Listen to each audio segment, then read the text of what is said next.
ଗୋଟିଏ ଦିନର କଥା। ଥରେ ଘରମଣି ଜଙ୍ଗଲରେ ଚରୁ ଚରୁ ବାଟବଣା ହୋଇଗଲା। ହଠାତ୍ ତା ସାମ୍ନାରେ ମହାବଳ ବାଘ ହାଜର ହୋଇଗଲା। ଘରମଣିକୁ କହିଲା, ମୁଁ ତୋତେ ଖାଇବି। ଘରମଣି ବହୁତ ଡରିଗଲା, ହେଲେ ବୁଦ୍ଧି ଖଟାଇ ଏକ ଉପାୟ ପାଞ୍ଚିଲା। ବାଘକୁ କହିଲା, ବାଘ ମାମୁଁ, ଆପଣ ହେଲେ ରାଜା।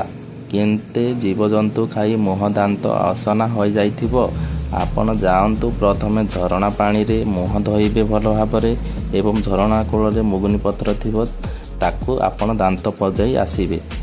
ଆସି ମୋତେ ଖାଇବେ। ଠିକ୍ କହିଲୁ କହି ବାଘ ଯେମିତି ଝରଣା କୂଳକୁ ଯାଇଛି, ଘରମଣି ଛୁ ମାରିଲା। ହେଲେ ଯାଉ ଯାଉ ସନ୍ଧ୍ୟା ହୋଇଗଲା। ଘରମଣି ଗୋଟିଏ ଗୁମ୍ଫାରେ ଆଶ୍ରୟ ନେଲା।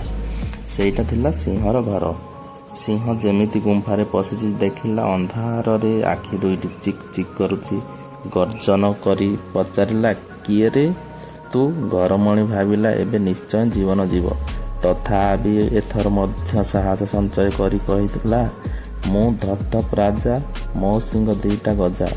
ଏକ ଶିଙ୍ଗରେ ଗଛକୁ ଭାଙ୍ଗେ, ଦ୍ୱିତୀୟ ଶିଙ୍ଗରେ ସିଂହକୁ ମାରେ। ଏହା ଶୁଣି ସିଂହ ପ୍ରାଣ ବିକଳରେ ସେଠାରୁ ଯାଇ ଆଉ 5ଟି ସିଂହକୁ ଧରି ଆସିଲା। ତାଙ୍କ ଗର୍ଜନରେ ଗୁମ୍ଫା ଥରି ଉଠୁଥାଏ।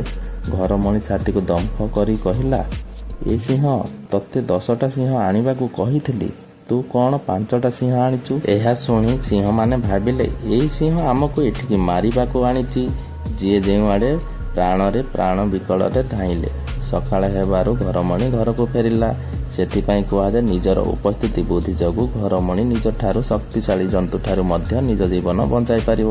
ଏହି ଗପଠାରୁ କ'ଣ ଶୁଣିଲ ଆପଣମାନେ? ଯଦି ଭଲ ଲାଗିଲା ମୋ ଷ୍ଟୋରି କି କିଛି ଭୁଲ ହେଇଛି, ତାହେଲେ ମୋ ଲାଇକ୍ କରନ୍ତୁ, ମୋ ଚ୍ୟାନେଲକୁ ସବସ୍କ୍ରାଇବ୍ କରନ୍ତୁ। ଜୟ ଜଗନ୍ନାଥ। ସ୍ୱାମୀ ନୟନ ପଥ ଗାମୀ।